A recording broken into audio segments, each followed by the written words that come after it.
नमस्कार, मी प्रमिला किचनमध्ये आपलं मनापासून खूप खूप स्वागत करत आहे। जर तुम्हाला वांग्याचं भरीत किंवा भरलं वांगं खाऊन खूप कंटाळा आला असेल तर आज आपण गावरान पद्धतीचं वांग्याचे काप बनवणार आहोत। त्यासाठी लागणारं साहित्य पाहूया। सर्वप्रथम आपण वांग्याचे काप बनवण्यासाठी हे मी 3 वांगी घेतलेली आहेत। ह्याच्याऐवजी तुम्ही काळी मोठी भरिताची वांगी घेतली तरीही चालतील।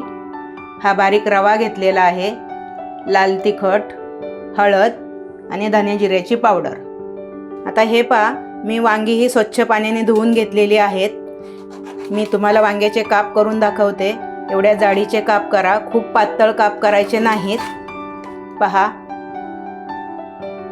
आता मी असे सर्व वांग्यांचे काप करून घेते। पहा, साधारण एवढ्या जाडीचे काप ठेवा। खूप पातळही करू नका आणि खूप जाडही करू नका, कारण आपण ते तळणार नाहीयेत, फक्त फ्राय करणार आहोत, म्हणून खूप जाड ठेवायचे नाहीत। मी आता सर्व वांग्यांचे काप करून घेते। आता हे पहा, वांग्याचा मसाला बनवण्यासाठी मी इथं 1 चमचा लाल तिखट घेत आहे। तुम्हाला जास्त तिखट आवडत असेल तर तुम्ही जास्त घेऊ शकता। थोडीशी हळद घाला, अर्धा चमचा धने जिरे पावडर घाला, थोडासा गरम मसाला घाला,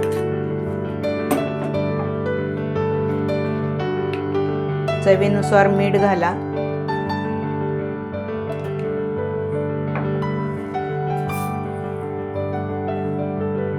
तर हे सगळं बेटर आपण थोडंसं पाणी घालून मिक्स करून घेणार आहोत। का तर त्या कापांना छान बाइंडिंग होण्यासाठी थोडंसं पाणी घालायचं, खूप पातळ करायचा नाही गोळ।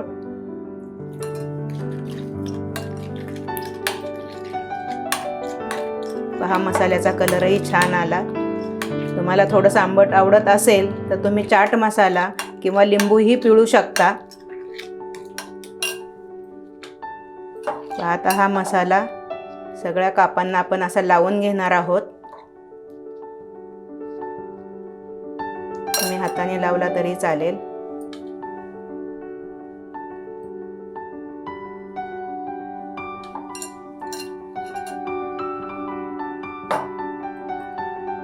आता हे पहा, मी वांग्यांना मसाला लावेपर्यंत फ्राय पॅन गरम करायला ठेवला होता।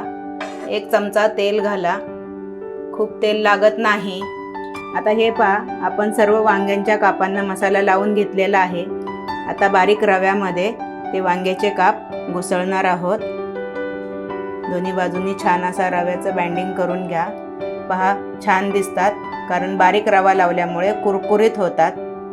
आता आपण हे फ्राय पॅनला सोडणार आहोत।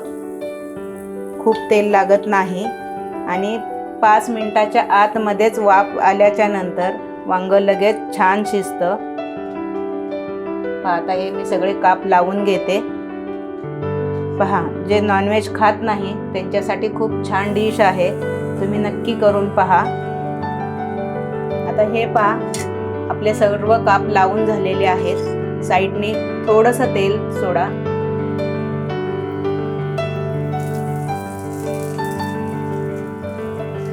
एक 2 ते 3 मिनिटांसाठी फक्त झाकण ठेवा, कारण ते वाफेवरच छान होणार आहेत।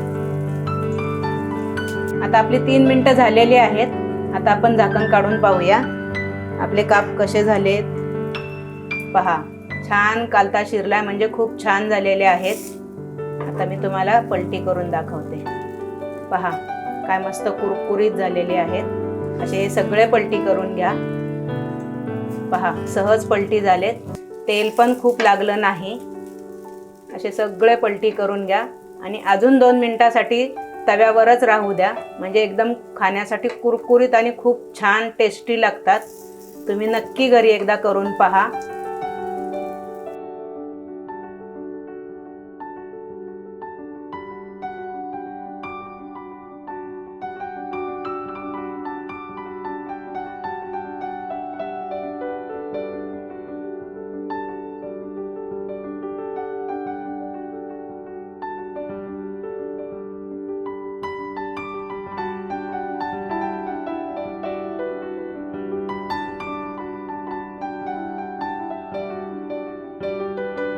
तर माझी ही रेसिपी तुम्हाला कशी वाटली हे तुम्ही मला कमेंट करून कळवा।